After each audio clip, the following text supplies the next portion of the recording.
Hello everyone, welcome to my channel. Episode 7 शुरू করার আগে আপনারা যারা নতুন তারা প্লিজ আমাদের চ্যানেলটিকে সাবস্ক্রাইব করে দিও।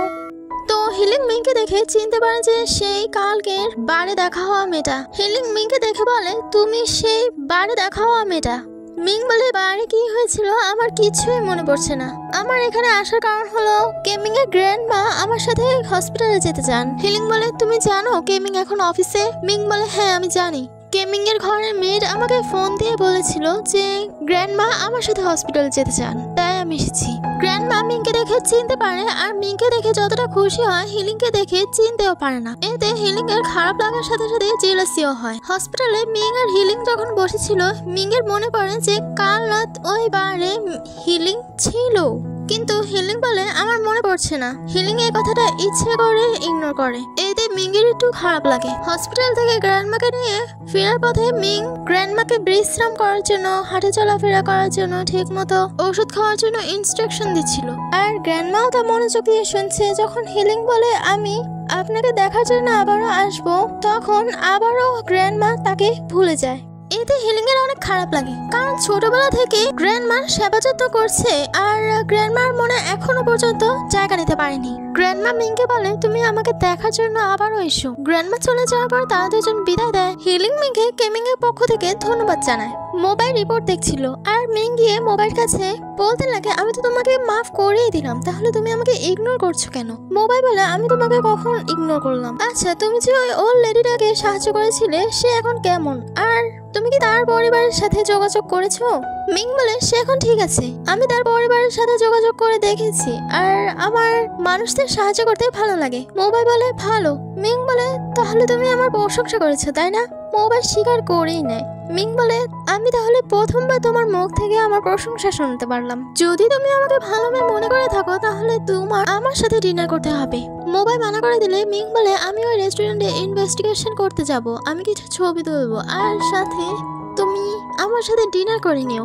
মোবাইল মানা করে দেওয়ার পরও মিং তার নিজের কথাই অটুট থাকে। এরপর মোবাইল বাবা তাকে ফোন দিয়ে তার খোঁজ খবর নেয় যে তুমি তোমার চার্জ ঠিক মতো দিয়েছো। মোবাইল বাবার কল রাখার পর মিং আসে তার সাথে ডিনার করার জন্য। মোবাইল বলে, আমার বাবা বিজনেস ট্রিপে আছে, তাই আমি যেতে পারবো না তোমার সাথে। মিং বলে, তো কি হয়েছে, বাড়িতে তো কেউ নেই, তাহলে তুমি আমার সাথে ডিনার করতে আসো।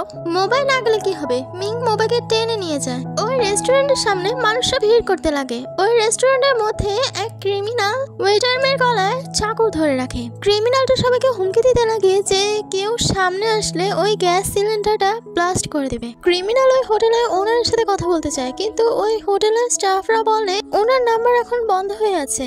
এই শুনে ক্রিমিনাল ওই গ্যাস সিলিন্ডারটা লিক করে দেয়। সবাই নাকে গ্যাসের স্মেল পেয়ে দূরে সরে যায়। মোবাইল এআই সিস্টেম বলে যে এই গ্যাসটা এখনই ব্লাস্ট হতে চলেছে। মিং তো একটা সাংবাদিক, তো মিং এর কাজ তো করতেই হবে। মোবাইল মিংকে হাজারবার বারণ করে, কিন্তু তারপরও মিং ওই হোস্টেলের ভেতরে যায়। মোবাইল আহত একজনের চিকিৎসা করতে লাগে। মিং এর সবকিছু ক্যামেরা রেকর্ড করছিল। মিং কৌশলে গ্যাস সিলিন্ডারটি নিতে গেলে ক্রিমিনাল ওই গ্যাস সিলিন্ডারটি হাতে নিয়ে নেয়। পুলিশের গাড়ির আওয়াজ শুনে ক্রিমিনাল লাইটার দিয়ে আগুন লাগাতে গেলে ওই ওয়েটার মেয়েটি তার হাতে কামড় দিয়ে ছুটে যায়। সামনে মিংকে দেখে চাকু দিয়ে মিংকে মারতে গেলে মোবাইল তার সুপার পাওয়ার দিয়ে মিংকে প্রোটেক্ট করে নেয়, কিন্তু মিংয়ের হাতে হালকা ক্র্যাচ পড়ে যায়। ক্রিমিনাল তার লাইটারটি ছুঁড়ে মারলে মোবাইল তার সুপার পাওয়ার দিয়ে ওই লাইটারটি ধরে নেয়। মিং তো এত কিছু দেখে বেহুশ। আর মোবাইল যে এতক্ষণ তার এআই সুপার পাওয়ার দিয়ে দৌড়াদৌড়ি করছিল, সবই তার মিংয়ের মোবাইলে রেকর্ড হয়ে যায়। অ্যাম্বুলেন্সের গাড়িতে মিং বেডে শুয়েছিল। মিং এর হুঁশ আসলে মিং তার নাকে হাত দিয়ে বলে, আমি বেঁচে আছি। মিং তো বাবাকে জড়িয়ে ধরে বলতে লাগে, হ্যাঁ আমি তো মনে করেছিলাম কখনো তোমার সাথে দেখাই হবে না, আমি বাঁচবো কিনা তাও আমার গ্যারান্টি ছিল না। পুরো বাচ্চাদের মতো কান্নাকাটি শুরু করে দেয়।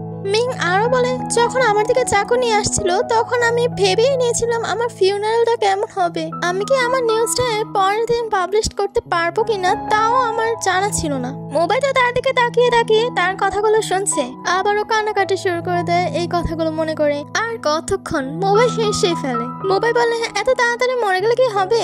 আমি জানি তুমি মরবে না। মিং বলে, আমি তো আমার এটা লাকি চান্স মনে করি, কারণ গড যে আমাকে আবারও একটা সুযোগ দিয়েছে, কিন্তু আমি যে আমার নিউজের জন্য ভিডিও রেকর্ড করেছিলাম, আমার মোবাইলটা কোথায়? মোবাইল মিংকে ইনজেকশন দিয়ে অজ্ঞান করে ফেলে। ভিডিও যেখানে যেখানে সুপার পাওয়ার ইউজ হয়েছে সেখানটা কেটে ডিলিট করে দেয়। মিং এর চোখ খুলে হসপিটালের বেডে।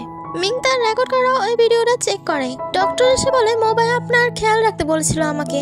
মিং বলে আপনি মোবাইল সিনিয়র তাই না? ডক্টর হ্যাঁ বলে। মোবাইল মিং এর কাছে এসে বলে তুমি এখন ঠিক আছো তো? তোমার কালকের কিছু মনে আছে? মিং বলে যখন ক্রিমিনালটা আমার দিকে চাকু নিয়ে এসেছিল তখন তুমি আমাকে বাঁচাতে এসেছিলে, এরপর থেকে আমার কিছু মনে নেই। মোবাইল বলে ও তাহলে তোমাকে আমি বাসায় দিয়ে আসি। মিং বলে আমার মা ট্রিপে গিয়েছেন আর বাসা খালি, তাই আমার ভয় করছে, আমার একা বাসায় থাকতে ভয় করে, তাই তুমি কি আমাকে এখানে থাকতে দেবে? মোবাইল বলে এটা হসপিটাল, এটা হোটেল না। মিং তো তার অসুস্থ হওয়ার নাটক শুরু করে দেয়।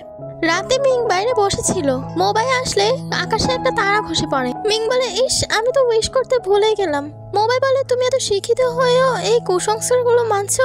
মিং বলে এটা মোটেও কুসংস্কার না, তারা খসে পড়ার সময় উইশ করলে উইশ পূরণ হয়, তুমি একবার করে দেখো। সকালে মিং অফিসে যাওয়ার সময় লুর সাথে দেখা হয়। লু বলে তুমি মরতে মরতেও এসে পড়েছো, বাহ, আর কালকের জন্য তোমাকে বাহবা দেওয়া উচিত। মিং তার ওই রেকর্ড করা ভিডিওটা চেক করে, কিন্তু ওই অংশটা খুঁজে পায় না যে অংশে মিংকে বাঁচিয়েছিল মোবাইল। অফিসে গেলে সবাই মিংকে বাহবা দিতে থাকে আর একটা সারপ্রাইজও দিয়েছিল। সবাই মিংয়ের সুনাম করে। টিভিতে মোবাইলকে দেখাচ্ছিল। ডক্টর চেন বলে বাহ মিস্টার পারফেক্ট, কি রোমান্টিক, আমি তো তোমার আইডল হয়ে গেলাম। এদিকে মিং তো ছিল এতদিন সাধারণ রিপোর্টার, অতটা পাওয়ার ছিল না, কিন্তু মিংয়ের এমন সাহসিকতা দেখে চিফ তাকে প্রমোশন দিয়ে দেয়। চিফ এডিটর বলে সাংবাদিকদের রিস্ক নিতেই হয়, যত কিছুই হয়ে যাক না কেন তারা কঠোর পরিশ্রম দিয়ে তাদের নিউজটা পাবলিকের সামনে তুলে ধরে, আর তুমি তা করে দেখাতে পেরেছো। মিংয়ের সাহসিকতার পুরস্কার মিংয়ের প্রমোশন। মিং তো তার প্রমোশন পেয়ে অনেক হ্যাপি। মোবাইল তার পেশেন্টদের চেক আপ করছিল। টিভিতে মোবাইল মিংকে বাঁচানোর সিন। পেশেন্ট মোবাইলকে বলে তুমি অনেক ভালো কাজ করেছো আর তোমাদের জুটিটাও অনেক সুন্দর। এরপর সাউদি মোবাইলকে বলে তুমি যে কাল রাত টিভিটা অফ করেছিলে ওটা বিনা রিমোটে অফ করেছিলে, আমি ওটা দেখে ফেলেছিলাম, সবাই ঘুমিয়ে পড়েছিল তখন। মোবাইল বলে তুমি হয়তো ভুল দেখেছো।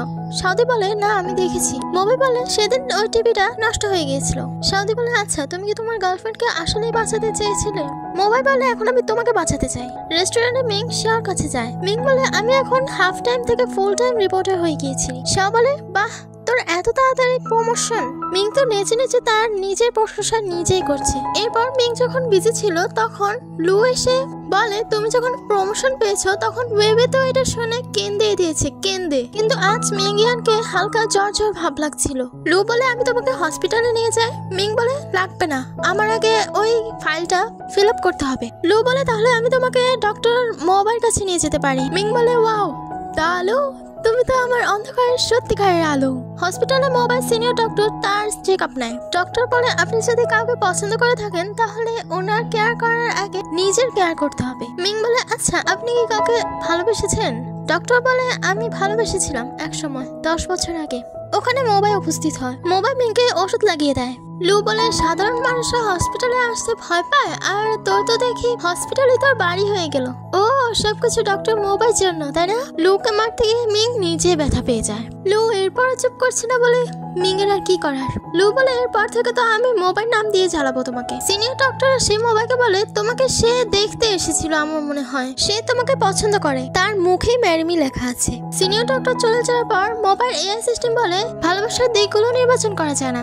এরপর ডক্টর চ্যানের কাছে একটা প্রেগনেন্ট মহিলা আসে। সে বলে তার 16 সপ্তাহ হয়েছে, কিন্তু ডক্টর চ্যান বলে আপনার 12 সপ্তাহ হয়েছে, আর আমি আপনার ডাক্তার হিসেবে সুস্থতার জন্য আমি দায়ী। আমি আপনার তারিখ বদলাতে যাব কেন?